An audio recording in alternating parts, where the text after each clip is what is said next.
পুরা কারেন্ট এখন নেই, এখন কারেন্ট যে নেই, এখন সমস্যা একটাই, গ্র্যান্ড মাস্টার টপে রয়েছি, প্রায় কাছাকাছি যাব, আর সেই মুহূর্তে কারেন্টটা চলে গেল। এখন কত যে মাইনাস খাবো এটাই আমি চিন্তা জ্বালায় বাঁচতে পারছি না।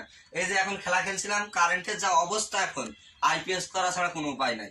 এত কষ্ট করে পিসিটা কিনছি, কিছু মতেই খেলাটা হয় না, কিছু মতেই খেলা হয় না।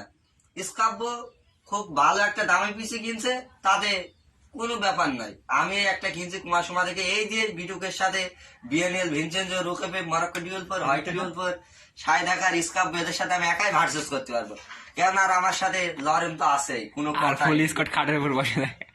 আর এই যে কারেন্ট চলে গেছে বলে আমরা সেই মুহূর্তে একটা ভিডিও বানাচ্ছি। এই যে আরেকজন প্লেয়ার বসে শুয়ে যদি ফুল স্কটের জন্য তো আছে কাট পড়ে। এই যে ফুল স্কোর, আমরা এখন স্কোরে কোনো লোকই নেই, কেননা খেলা কিভাবে হবে, এখন তো কারেন্টই থাকে না দেশে। দেশে কোনো কারেন্টের, সরকার বলছে ঘাটতি নেই, কিন্তু সেকেন্ডে সেকেন্ডে কারেন্ট যাচ্ছে।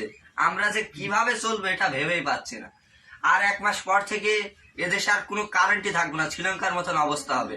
কেননা দেশে টাকা থাকবে তো চাল নাই, চাল আছে তো তেল নাই, এভাবে চলবে টাল্টি বাল্টি করে। এই সরকারকে হাঁটাতেই হবে, কেননা একটু মুখটা ফিরাও ভাই, কারেন্ট এখন নাই তোমার। আচ্ছা, কোন সময়ের জন্যই এটা ঠিক নাই।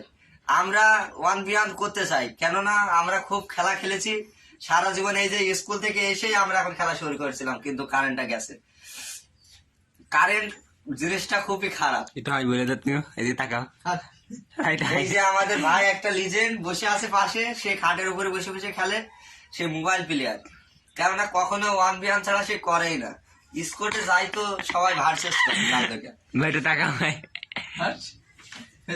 যে আমাদের ভিডিওটা করছে সে আমার ছাড়া মারাত্মক প্লেয়ার, কারণ তো সবসময় সে ওয়ান্টেড ছাড়া কিছু মারেই না। ভাই সে যে কিভাবে খেলে আমরা এটা ভাবতেই পারি না।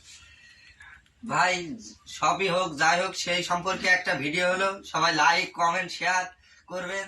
এই যে আমার গেম যেটা নিয়ে